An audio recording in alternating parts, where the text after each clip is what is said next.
Singham movie तो आप सबने देखी होगी। हालांकि वो तो रियल लाइफ के सिंघम थे, लेकिन एक है रियल लाइफ के सिंघम, और वो है तिहाड़ जेल के जेलर दीपक शर्मा। इस वक्त मौजूद भी है मेरे साथ। सर, आपको पता है सोशल मीडिया पर लोग आपको सिंघम बोलते हैं। जी एग्जैक्टली सोशल मीडिया पे बहुत से नाम मेरे को दिए जाते हैं। सिंघम, फौलादी जेलर, जेल के अंदर भी मुझे बहुत से नाम दिए जाते हैं। बाउंसर, कुछ कैदी हैं जो एक कड़क अधिकारी मेरे को बोलते हैं। इस तरह के नाम मेरे को टाइम टू टाइम जो देखने और सुनने को मिलते हैं। सर, अगर मैं आपकी फ़िटनेस की बात करूँ तो लोग आपकी फ़िटनेस के मुरीद हैं।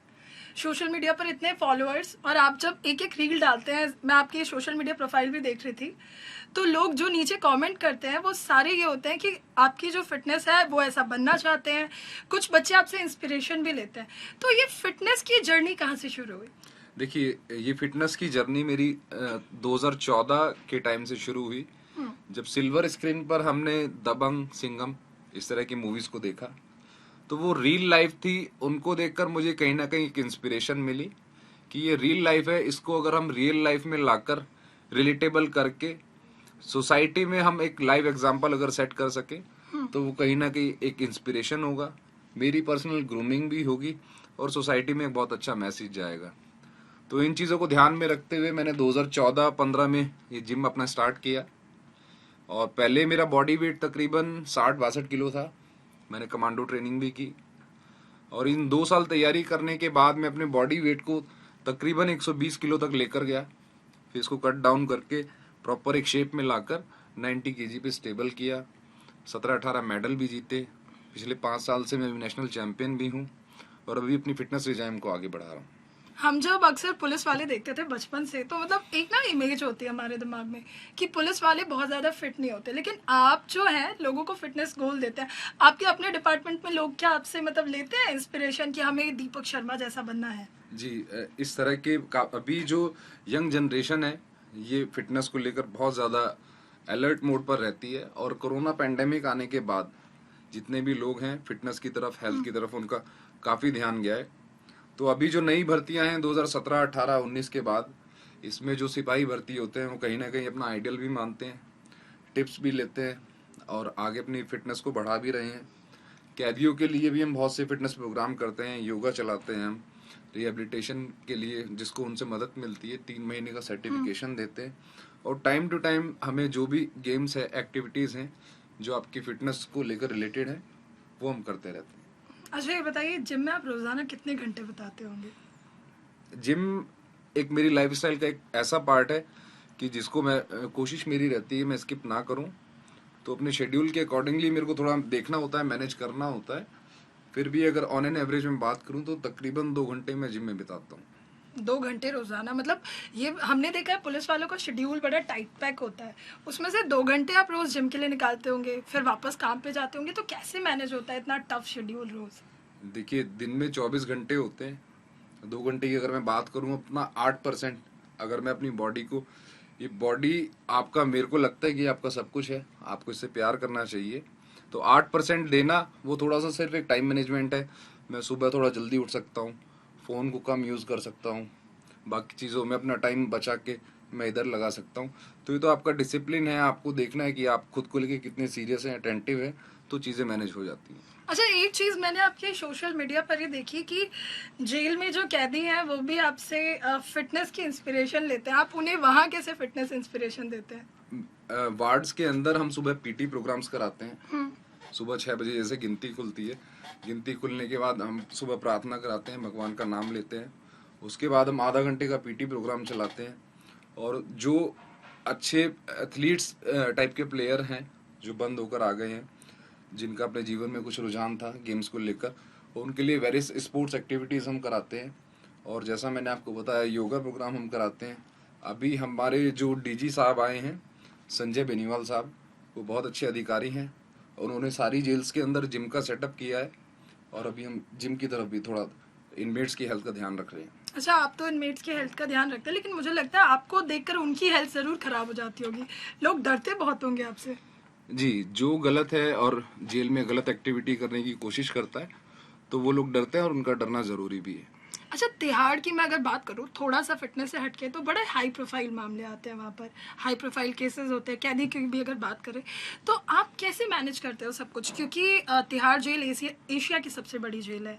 इतने सारे कैदी, चाहे निर्भया वाली हम बात करें, थोड़ा सा इतिहास में जाते हैं, और अभी भी अगर मैं देखूँ तो मतलब आपके सीनियर्स का आपके ऊपर भरोसा, और फिर आप उस भरोसे को पूरा भी कर रहे हैं, तो ये जर्नी कैसी रही है इतने सालों तक?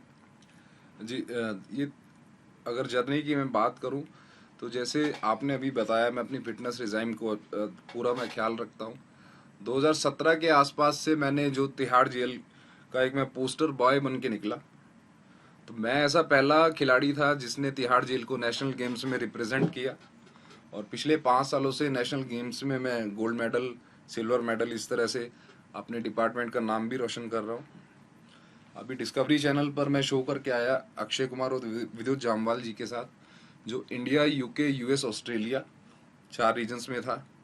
तो इन सब चीज़ों को देखकर अधिकारियों को भरोसा हुआ कि मैं अपना जो मेरा काम है, ड्यूटी है, उसको भी मैं अच्छे से करता हूँ। पर्सनल लाइफ भी मेरी बैलेंस्ड है, मैं फोकस्ड भी हूँ। तो टाइम टू टाइम उन्होंने मेरे को जिम्मेदारियाँ दी। निर्भया केस आपने देखा, सुकेश केस आपने देखा, तो मैं धीरे धीरे उन जिम्मेदारियों को पूरा करता रहा, उन्हें भरोसा होता रहा, और चीज़ें आगे बढ़ती रही। अच्छा, मैंने अभी आपका पूरा सोशल मीडिया एक बार रिसर्च किया था, तो आपको लोग फौलादी कहते हैं, लोग कहते हैं कि आपको देखकर जो अपराधी है उनका गला सूख जाता है। कुछ लोग नीचे ये भी लिख रहे थे कि क्या दीपक शर्मा मुस्कुराते होंगे? जी बिल्कुल, वो मेरी वर्क जो प्रोफाइल है, वो मेरा प्रोफाइल इस तरह का है कि अगर मैं वहाँ कैंडिडेट रहूँगा, ज़्यादा जीनियल रहूँगा, जेलअप रहूँगा, तो मैं अपने काम को अंजाम नहीं दे पाऊँगा।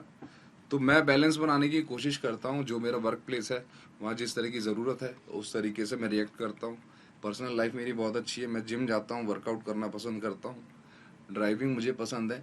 तो बाकी चीज़ें मेरी एक जो कॉमन मैन की होती हैं, सेम उसी तरीके से। यानी मतलब आप भी मूवीज देखते होंगे, हंसते होंगे, जोक्स वगैरह सुनते होंगे, गाने सुनते होंगे। कौन सा गाना आजकल आपका फेवरेट है प्लेलिस्ट में, कि भाई जिम गए हैं तो ये जरूर सुनना है? नहीं, जिम गए हैं, जिम जिम के तो आप 20 सॉन्ग, कुछ भी ऐसा जो आपको, मोटिवेशन हाँ, देता हो? आपको एनर्जाइज करे, आपको बूस्ट करे, इस तरह के गाने हम जिम में अक्सर सुनना पसंद करते हैं। अच्छा, जो लोग जिम जाते हैं उनकी सुबह बहुत जल्दी होती है, आप क्या मॉर्निंग पर्सन है, बहुत जल्दी उठते हैं सुबह? नहीं, मैं मॉर्निंग पर्सन नहीं हूँ, क्योंकि जो मेरा डे स्टार्ट होता है सुबह 7 बजे से लेके रात को 12 बजे तक, बैक टू बैक कुछ ना कुछ चलता रहता है। तो मैं 7 बजे के आसपास उठता हूँ, 8 बजे अपना जिम जाता हूँ, 10 बजे तक फ्री हो जाता हूँ, फिर अपना ड्यूटी और बाकी चीज़ें देखता हूँ। अच्छा, क्योंकि हम फिटनेस की ज़्यादा बात कर रहे हैं, तो जैसे आप डाइट में भी कुछ ऐसे पर्टिकुलर है कि नहीं मुझे ये खाना है, मुझे ये लेना है, ऐसा, या फिर नॉर्मल जैसे हम नॉर्मल डाइट लेते हैं? देखिए, एक अच्छा फिट और हेल्दी रहने के लिए, जहाँ तक पिछले 10 साल का मेरा एक्सपीरियंस है, आपकी डाइट बहुत ज़्यादा मैटर करती है। आपको डाइट प्रोपोर्शन में रखनी है, आपको रेस्ट प्रॉपर करना है, आपको वर्कआउट प्रॉपर करना है। रिजल्ट की अगर मैं बात करूँ, तो 70% तक आपकी डाइट और आपका रेस्ट और आपका डिसिप्लिन, ये चीज़ें हैं। वर्कआउट आपका 30% है। वीक में अगर आप 4 से 5 दिन भी आप वर्कआउट करते हैं, लेकिन अपनी जो डाइट है उसको कंटिन्यू रखते हैं, स्ट्रिक्ट डिसिप्लिन आप फॉलो करते हैं, तो एक अच्छी फिटनेस में रह पाते हैं। अच्छा, देखिए, अब तो आपको लोग फिटनेस के लिए जानते हैं, आप जेलर हैं इसलिए भी लोग आपको जानते हैं, बड़े बड़े हाई प्रोफाइल केसेस देखे। हम जानना चाहते हैं कि ये जर्नी कैसे शुरू हुई? क्या दीपक शर्मा शुरू से जेलर बनना चाहते थे या कुछ और बनना चाहते थे? देखिए, मेरा बॉर्न एंड बॉटअप एक मिडिल क्लास फैमिली में हुआ। तो मिडिल क्लास फैमिली में बहुत लिमिटेड सोर्सेज थे। मेरा बचपन है, उसमें भी इतने एसेट्स नहीं थे मेरे पास। फादर साहब मेरे सर्विस क्लास थे। तो मेरे को उस टाइम पर थोड़ा सा ये लगा कि नहीं, एक जो लाइफ स्टाइल है वो अच्छा होना चाहिए। पढ़ने में मैं शुरू से अच्छा था।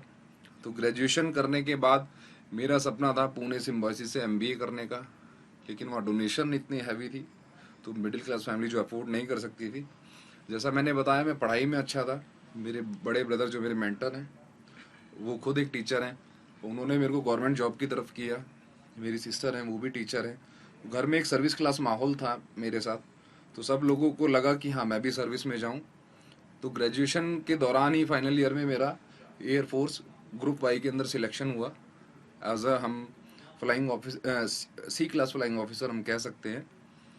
लेकिन जैसा मैं फैमिली में सबसे छोटा था, बड़ा पैम्पर्ड चाइल्ड था, फैमिली को भरोसा भी था, तो उन लोगों ने मेरे को, मेरी जो ट्रेनिंग थी कर्नाटका थी, और पहली पोस्टिंग मेरी श्रीनगर बेस कैंप थी, तो फैमिली ने मेरे को बिल्कुल मना कर दिया।